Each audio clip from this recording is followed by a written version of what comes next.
Many businesses think forecasting fails because the future is naturally uncertain. At one level, that is true. No pipeline can remove uncertainty completely. But in many cases, forecasting becomes weak for a more specific reason. Confidence inside the pipeline does not change fast enough when opportunity conditions change. A deal looked strong last week, so it still carries similar weight today. A case once had urgency, so it still feels close to revenue now. A late-stage opportunity once looked credible, so the forecast keeps treating it as if that credibility remained mostly intact. That is where distortion begins. Because forecasting does not fail only when data is missing. It also fails when confidence is stale.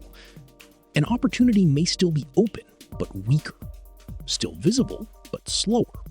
Still possible, but no longer deserving the same level of belief. If the forecast does not absorb that change, the business starts projecting an older version of reality. That makes the pipeline feel stronger than current evidence supports. And once that happens, forecasting stops being a disciplined reading of what is likely forming. It becomes a delayed reflection of what the business once believed before. That is the real problem. Forecasting is not damaged only by uncertainty. It is damaged when confidence stays fixed, while opportunity health is changing underneath. What makes this hard to notice is that confidence often survives through habit. The opportunity is still open. The stage still looks advanced. The history still feels substantial. So the forecast keeps carrying the case with more weight than its current condition deserves.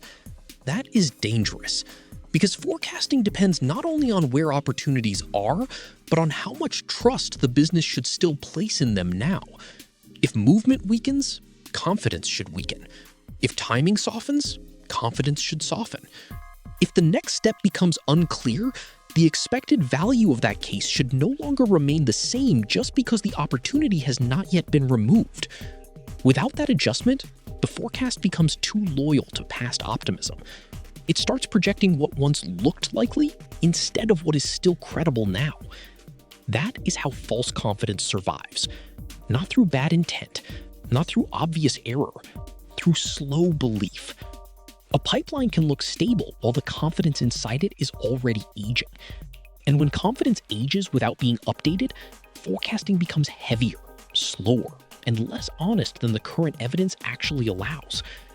This is why forecasting discipline does not begin with better spreadsheets. It begins with a better willingness to change confidence when opportunity health changes with it. This is why forecasting should never depend on stage alone. A later stage opportunity may look more forecastable by default. It appears closer to revenue. It feels more mature. It seems to deserve stronger trust. But stage depth is only useful if the opportunity is still carrying the conditions that made that stage meaningful. If movement has slowed, if the next step is weak, if timing has stretched, or if confidence is being preserved mainly because the case is still visible, then the forecast should change with that reality. Without that discipline, late-stage opportunities keep more weight than they deserve, and that distorts the entire picture. Now the business is not forecasting from current momentum, it is forecasting from inherited confidence. That is a serious difference, because inherited confidence always makes the future look more stable than it really is. A healthier system asks a harder question. Not only where is this opportunity now, but how much belief does this stage still deserve today, based on what is actually happening? That question improves forecasting immediately, because it separates visual position from real reliability. And once those two things stop being treated as the same, the business becomes much better at seeing which opportunities are still carrying genuine weight, and which ones are only carrying the residue of older confidence. A strong forecast does not ask the pipeline to predict perfectly. It asks the pipeline to stay honest enough that belief is always proportionate to current evidence. That is what many businesses miss. Forecasting is not only a reporting exercise, it is a confidence exercise. The business is deciding how much future weight each opportunity should still carry. If that weight is not reviewed carefully, the forecast becomes inflated. Not because the opportunities are fake, because the confidence attached to them is no longer current. This is where slow change does the most damage. An opportunity does not always collapse visibly. Sometimes it simply weakens. A reply takes longer. A next step becomes softer. Urgency cools. Movement stops earning the same trust. If the forecast does not react, then confidence becomes disconnected from condition. That is exactly what makes a forecast unreliable. The numbers may still look clean. The stages may still look structured, but the belief inside them is already out of date. A better system corrects for that. It updates confidence before the opportunity is formally lost, because waiting for loss is too late. Forecasting should weaken belief as soon as evidence weakens, not only after the case has visibly failed. That is what keeps the pipeline closer to reality and makes future expectations much easier to trust. This is also why forecasting fails when confidence is treated as if it were stable once assigned. A case looked credible, so it keeps that credibility. A deal once felt close, so it keeps similar forecast weight. A late-stage opportunity once had momentum, so it continues influencing expectations as if that momentum were still intact. That logic is too passive, because opportunities do not remain reliable through memory alone. They remain reliable only if current evidence keeps supporting that level of belief. If that evidence weakens, confidence should weaken with it. Otherwise, the forecast starts carrying more hope than discipline. That is where decision quality suffers. The business may delay acquisition changes. It may relax urgency too early. It may assume enough value is forming when the real condition of the pipeline is already softer than expected. This is why forecasting discipline depends on regular confidence adjustment. Not only what stage is this in, but how much should we still trust it now? That question keeps the forecast alive. Because once confidence is updated as conditions change, the business stops projecting old belief into future revenue. It starts reading the pipeline with more honesty, more proportion, and much less dependence on assumptions that no longer deserve the same weight they carried before. A healthier forecasting system treats confidence as something that must keep being earned, not once, continuously. An opportunity should carry weight because it is still showing the signs that justify that weight now.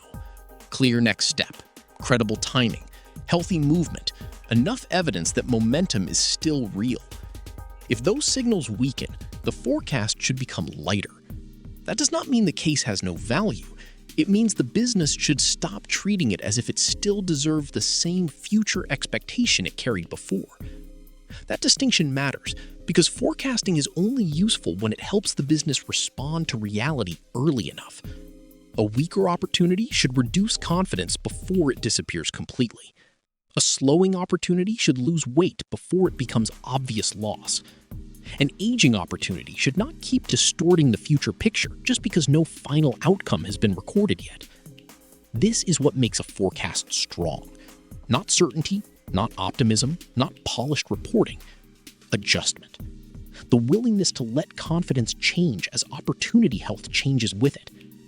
Once that discipline exists, the business becomes much better at seeing what is truly forming, what is softening, and what no longer deserves the same belief as before.